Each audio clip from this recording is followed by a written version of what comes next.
আরে ভাই, যে দেশে ধর্ষণকারীর জামিন হয় সে দেশে আবুল সরকার ভুলভাল কথা বললে কার কি যায় আসে? কারো যায় আসে? আসে না।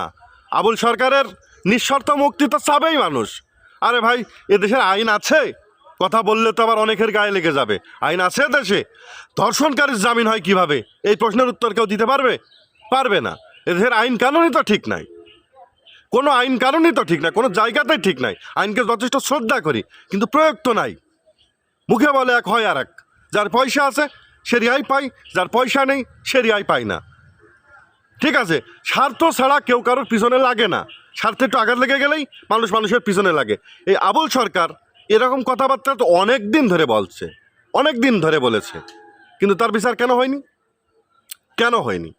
এখন ওই যে বিএনপির পক্ষে ভোট চেয়েছে, আমি কোনো বিএনপি আমলিগ জামাত না, পরিষ্কার কথা। ওই যে বিএনপির পক্ষে ভোট ছিল না, ওই স্টেজ থেকেই তো তাকে গ্রেপ্তার করা হয়েছে এবং ওই সমস্যার কারণেই তাকে গ্রেপ্তার করা হয়েছে। তো যাই হোক, যে কথা বলছিলাম, যে আসলে ধর্ষণকারী জামিন পায় কিভাবে? আমার প্রশ্নে উত্তর কয়জন দিতে পারবে?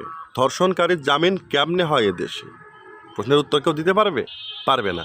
ধর্ষণকারী যদি সঠিকভাবে সাজায় দেশে চালু থাকতো, সঠিক আইন প্রয়োগ করা হতো ধর্ষণকারীর উপরে, তাইলে ধর্ষণ পরবর্তীতে করতে হলেও মানুষের এ জায়গায় চিন্তা ভাবনা করতে হতো, মৃত্যুর ভয় আনতে হতো, জানে? আসলে নাই তো। আইন প্রয়োগ করা হয় না তো এদেশে। আইন নামেই আছে, প্রয়োগ করা হয় না। এই যে কোরআন অবমাননা করে প্রচুর মানুষ করেছে পূর্বেও, তাদের কি সাজা হয়েছে? এদেশের আইনে কি শাস্তি দিয়েছে? দেখলাম না তো কাউকে শাস্তি দিতে। আইন অনুযায়ী যে সাজা শাস্তি আছে তাকে দিতে হবে, দিলে এরকম দুঃসাহস কেউ দেখাবে না। তা না হলে আজকে আবুল সরকার দেখিয়েছে, কালকে আরেকজন দেখাবে। হ্যাঁ, আবুল সরকার আগে বহুত লোকে দেখিয়েছে, বহুত লোকে দেখিয়েছে, প্রচুর মানুষ দেখিয়েছে, ইসলাম বিরোধী কথাবার্তা বলেছে। আসলে ইসলাম বিরোধী কথা কেন বলতে হবে? বলা তো উচিত না। ধর্মবিরোধী কথা বলা উচিত না, সে যে ধর্মেই হোক। ধর্মবিরোধী কথা বলা যাবে না। তারপরেও সে একজন মুসলিম, সে বলেছে সে অন্যায় করেছে, তারপরেও তার পক্ষ নিয়ে মানুষ তার গুণগান গাচ্ছে, তার জামিন চাচ্ছে। এই সুযোগটা তো আমরাই দিয়েছি, দেশের আইন দিয়েছে।